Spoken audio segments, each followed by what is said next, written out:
শুভ সকাল বন্ধুরা, আমি অনু চলে এলাম একটা নতুন রেসিপি নিয়ে। আজকে বানাবো চিলি পনির। এই পনিরটা বানাতে কিন্তু একদমই ঝামেলা নেই, আর এটা খুব কম সময়ের মধ্যেই হয়ে যায়। আর এই পনিরে কোনো ম্যারিনেট করারও ঝামেলা নেই। 10 মিনিটের মধ্যে এই পনিরটা হয়ে যাবে। পনিরের টুকরোগুলোকে আমি ছোটো ছোটো করে কেটে নিয়েছি।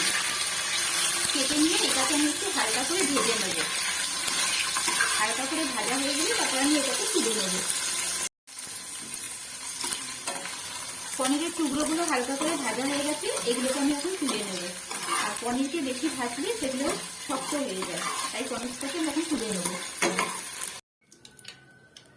এই তেলের মধ্যে এখন আমি দিয়ে দেবো অল্প একটু কোচানো রসুন। একটু রসুন দিয়ে দেবো, আর দিয়ে দেবো আমি কেটে রেখেছি এখানে। রসুনটাকে একটু নাড়াচাড়া করে নেব। এবার এর মধ্যে আমি দিয়ে দেবো আমি এখানে গাজর, পেঁয়াজ আর ক্যাপসিকাম কেটে রেখেছি। এগুলোকে দিয়ে আমি একটু হালকা করে 2 মিনিট ভেজে নেব। এখন এর মধ্যে দিয়ে দেবো অল্প একটু নুন।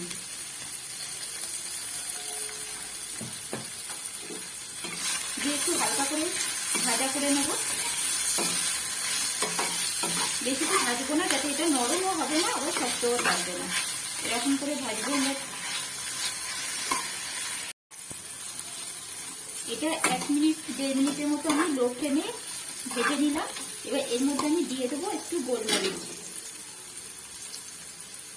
এটা সকালের ব্রেকফাস্টে বা রাতের ডিনারে যখনই ইচ্ছা হবে চটজলদি এটা কিন্তু বানিয়ে নেওয়া যায়। এটার জন্য একদমই সময় লাগে না, আর খেতেও কিন্তু খুব দারুণ হয়।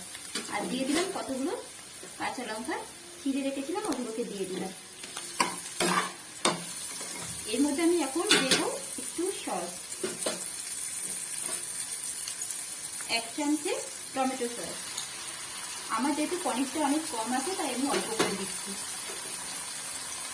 আর 1 চামচের মতো সোয়া সস দিয়ে আবারও একটু ভালো করে নাড়াচাড়া করে নেব। সসটাকে একটু ভেজে নিতে হবে।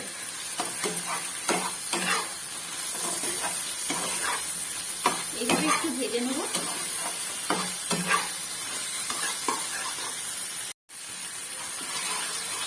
এখন এর মধ্যে আমি দিয়ে দেবো অল্প একটু জল।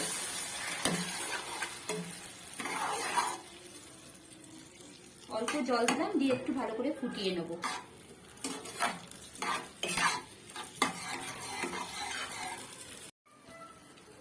এটা ফুটে গেছে, আমি 1 মিনিটের মতো অল্প একটু চাপা দিয়ে দিলাম।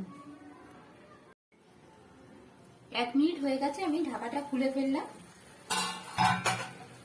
এখন এর মধ্যে এগুলো নরমও হয়ে গেছে, সবজিগুলো নরম হয়ে গেছে। এর মধ্যে আমি এখন ভেজে রাখা পনিরগুলো দিয়ে দেবো। ভেজে রাখা পনিরগুলো দিয়ে আবার একটু ভালো করে নাড়াচাড়া করব। এই সময় একটু নুন মিষ্টিটা আপনারা চেক করে নেবেন। পনিরের ভেতরে নুনটা ঢুকবে তেমন একটু নুন দিতে হবে। আবারও আমি এটাকে 1 মিনিটের মতো চাপা দিয়ে রাখবো। 1 মিনিট পর ঢাকা খুলে আপনাদেরকে দেখাচ্ছি। দেখুন পনিরটাও বেশ নরম হয়ে গেছে, আর সবজিগুলো সেদ্ধ হয়ে গেছে। এর মধ্যে এখন আমি দিয়ে দেবো 1 চামচে কর্নফ্লাওয়ার, যেটাকে আমি গুলে রেখেছিলাম। অল্প জল দিয়ে এই কর্নফ্লাওয়ারটাকে আমি গুলে রেখেছি। কর্নফ্লাওয়ারটা এর মধ্যে দিয়ে দিলাম। দিয়ে একটু আমি গ্যাসের ফ্লেমটা একটু বাড়িয়ে দিলাম। দিয়ে ভালো করে এটাকে আমি ফুটিয়ে নেব। গ্যাসের ফ্লেমটা মিডিয়ামে রেখেছি, রেখে ভালো করে এটাকে আরেকবার ফুটিয়ে নেব।